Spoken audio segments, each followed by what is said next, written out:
So, we have a question here. So somebody's saying, it's starting to become clear why being produced is a reason to establish the momentary impermanence of things.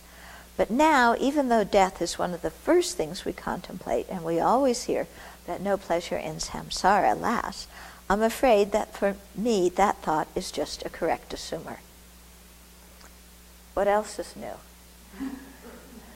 You thought you were going to realize impermanence after studying it for 1 month or 1 year? Yeah?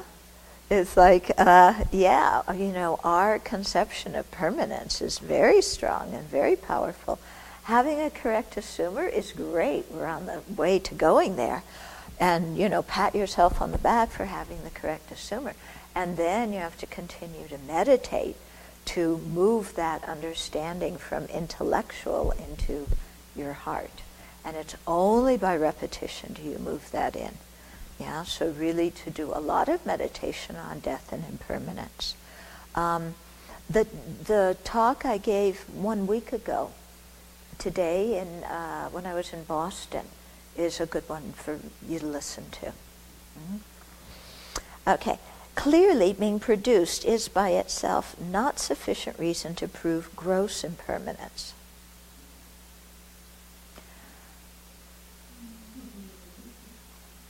I'm not so sure about that either, because the idea is that because things are produced, and the causes themselves change moment by moment, therefore the results also change moment by moment. Because things change moment by moment, and if it's possible to destroy the cause for something, then that thing definitely can go out of existence, Okay? In terms of our life, though, it's, the body, since we're born, is changing momentarily. And therefore, death is certain. And that's just the nature of the body, okay? Having gross impermanence like that.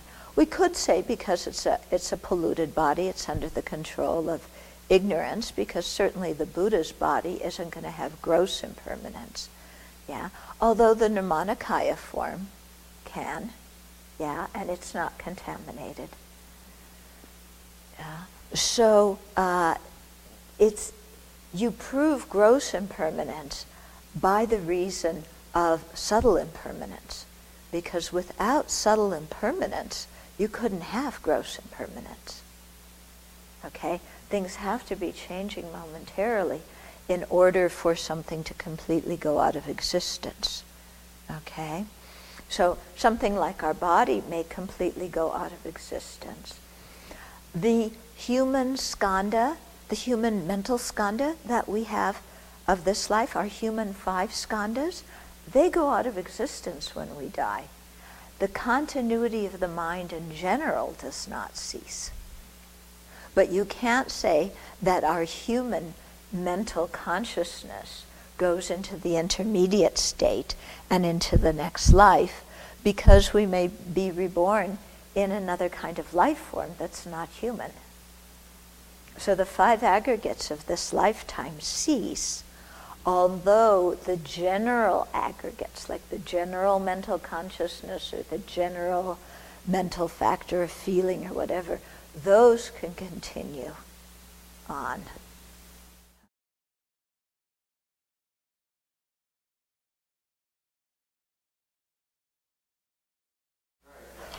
I don't think it has to do specifically with contaminated phenomena can be destroyed, Yeah, there's certain phenomena where, why are some to have gross impermanence? Because the cause to sustain them after a certain point in a similar type doesn't exist.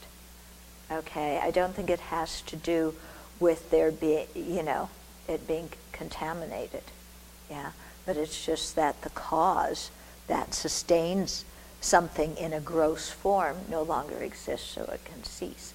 I mean, our afflictions can be eliminated because the cause for them can be eliminated, even though they're changing moment by moment, and they're, subject to to subtle impermanence. Okay.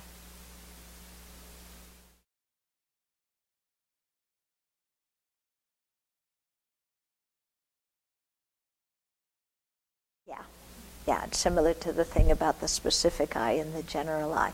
That when a person dies, Venerable Chuni and I were talking about it this morning, Beth Morris doesn't exist anymore because the aggregates for Beth Morris are no longer here. The body was cremated. The mental aggregates that were the human aggregates, they're no longer here, because once the continuity of mind goes into the bardo, those human, it's not they're not human mental aggregates. So those have ceased. Yeah. But the continuity of the general person, and the parts of the general person are all the specific people that exist throughout beginningless time there.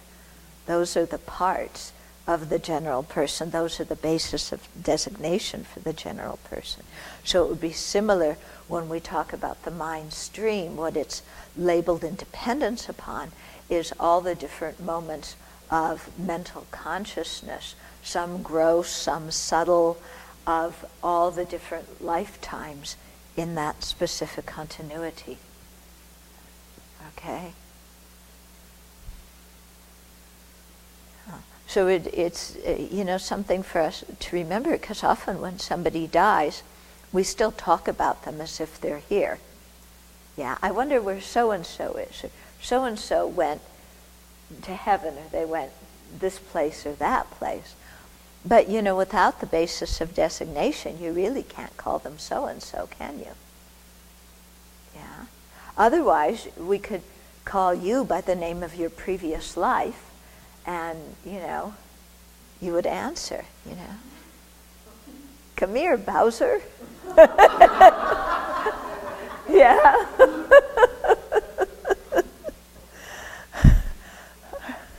Okay. But, once the aggregates of a life cease, then that person of that life also ceases. But that doesn't mean the continuity of the general I ceases, or the continuity of the aggregates cease. Yeah. Okay? So very, very helpful to meditate on this. And one Dharma teacher had a very good way of putting it, to always remind us of gross impermanence, because, that's the primary thing that's going to get us moving on the path, is the memory of gross impermanence. Is this teacher, when there was a cup, like to counteract, because when we have attachment, one of the remedies to attachment is to think of something's impermanence and the fact that it's transient and it's going to end. So this person used to go, the cup is already broken. Yeah? So whatever we're using, it's already broken. Because that exists in the nature of that thing, that it's going to break one day. So having a mind that thinks it's going to last forever is definitely a faulty mind. So whatever you're attached to, if you're attached to your room, if you're attached to your position, if you're attached to who knows what, we get attached to everything, it's already in the flow that that thing's going to end and you're going to separate from it. And there's no way around it. Yeah, there's no way around it. So it's very helpful for us to really contemplate the death of people that we're close to really, realize that they're going to die, so that when they die, we don't freak out and go, how can that happen? But rather, we've been preparing for it for years, and whatever you're attached to, then to say, one day I'm going to have to separate from this. And, including our own body, we're going to have to separate from it. And just to meditate on this constantly so that when that time comes, then it's like, okay, I've been reminding myself of this all along. I knew it was happening, and now it's happening, so I don't have to get used to some new idea. Yeah? Because I've known this would happen all along. Okay?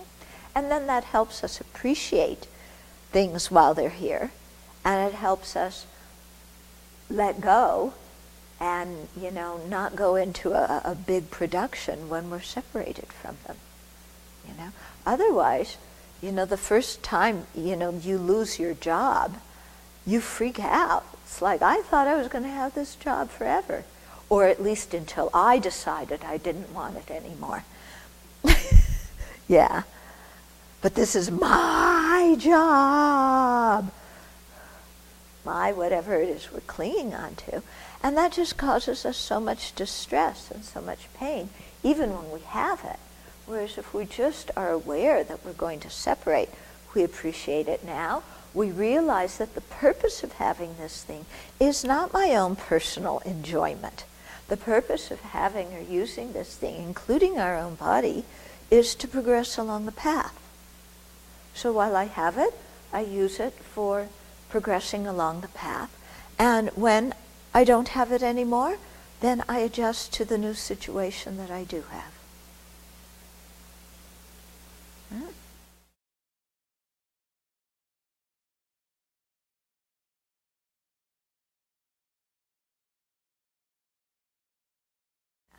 Yeah, you can see that somebody who meditates a lot on death is able to respond to things in a much different way than people who don't.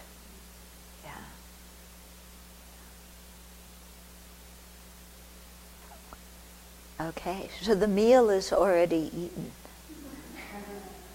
Yeah, so no sense, and it's coming out tomorrow morning. So there's no sense being attached to it. Okay.